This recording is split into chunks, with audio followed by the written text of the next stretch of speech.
Umar bin Khattab Razitala Anhu.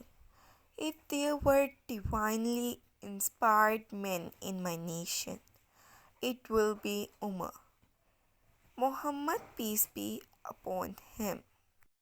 इस्लाम, ईमान और एहसान।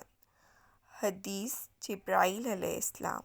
हज़रत उमर बिन ख़त्ताब रज़ी अल्लाह अन्हु से रवायत है कि एक दिन हम सहाबाए रसूल सल्लल्लाहु अलैहि वसल्लम की खिदमत में हाजिर थे कि अचानक एक शख्स सामने आया जिसके कपड़े नहायत सफ़ेद और बाल बहुत ही ज़्यादा स्याह थे, और उस शख्स पर सफ़र का कोई असर भी मालूम नहीं होता था कि वो कोई मुसाफिर हो जो बाहर से आया हो, और ना ही हम में से कोई उस आने वाले को पहचानता था, यानी वो इस इलाके का नहीं था। वो शख्स कि अपने रसूलुल्लाह घुटने सल्लल्लाहु हुजूर अलैहि वसल्लम सल्लल्लाहु के अलैहि सामने वसल्लम आकर के इस तरह घुटनों से बैठ मिला किया। दिए और अपने हाथ हुजूर सल्लल्लाहु अलैहि वसल्लम की रानों पर रख दिए और कहा, ए मोहम्मद सल्लल्लाहु अलैहि वसल्लम, मुझे बताइए कि इस्लाम क्या है। आप सल्लल्लाहु अलैहि वसल्लम ने फरमाया, इस्लाम ये है कि तुम शहादत दो कि अल्लाह के सिवा कोई इबादत के लायक नहीं और मोहम्मद सल्लल्लाहु अलैहि वसल्लम उसके रसूल हैं।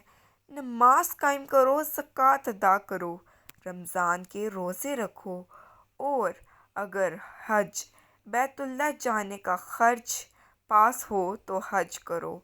उस शख्स ने आप सल्लल्लाहु अलैहि वसल्लम का ये जवाब सुनकर कहा, आप सल्लल्लाहु अलैहि वसल्लम ने सच फरमाया। हज़रत उमर रज़ी अल्लाह अन्हु कहते हैं कि इस पर हमें हैरत हुई कि ये शख्स सवाल भी करता है और फिर आप सल्लल्लाहु अलैहि वसल्लम के जवाब की तस्दीक भी करता है, जैसे इन बातों को पहले से जानता हो। फिर वो शख्स बोला, ए मोहम्मद सल्लल्लाहु अलैहि वसल्लम, अब मुझे ईमान के बारे में बताइए कि ईमान क्या है।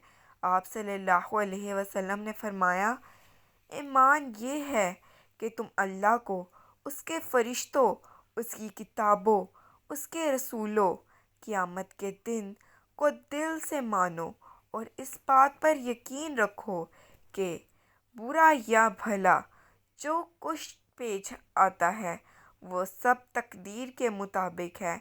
उस शख्स ने आप सल्लल्लाहु अलैहि वसल्लम का ये जवाब सुनकर कहा, आप सल्लल्लाहु अलैहि वसल्लम ने सच फरमाया। फिर वो शख्स बोला, ए मोहम्मद सल्लल्लाहु अलैहि वसल्लम, अब मुझे एहसान के बारे में बताइए कि एहसान क्या है।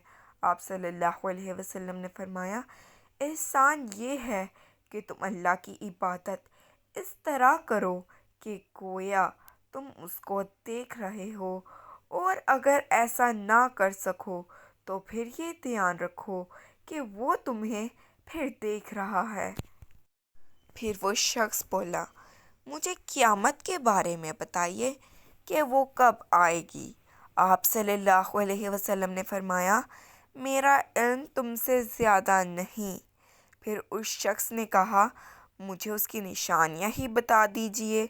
आप सल्लल्लाहु अलैहि वसल्लम ने फरमाया, लोंडी अपने आका को चुनेगी और तुम देखोगे जिनके पाँव में जूता और जिस्म पर कपड़ा नहीं है, और जो खाली हाथ और बकरियां चराने वाले हैं, वो बड़ी बड़ी इमारतें बनाने लगेंगे और उसमें एक दूसरे पर बाजी ले जाने की कोशिश करेंगे। हज़रत उमर रज़ी अल्लाह अन्हु फरमाते हैं कि उसके बाद वो शख्स चला गया। फिर कुछ अरसे के बाद हजूर सल्लल्लाहु अलैहि वसल्लम ने मुझसे पूछा, ए उमर रज़ी अल्लाह अन्हु, क्या तुम्हें मालूम है कि वो सवाल करने वाला शख्स कौन था। मैंने अर्ज़ की, अल्लाह और उसका रसूल सल्लल्लाहु अलैहि वसल्लम ही ज़्यादा जानने वाले हैं। आप सल्लल्लाहु अलैहि वसल्लम ने फरमाया कि वो जिब्राईल अलैहिस्सलाम थे जो तुम्हारी इस मजलिस में इसलिए आए थे کہ تم لوگوں کو تمہارا دین سکھا دیں۔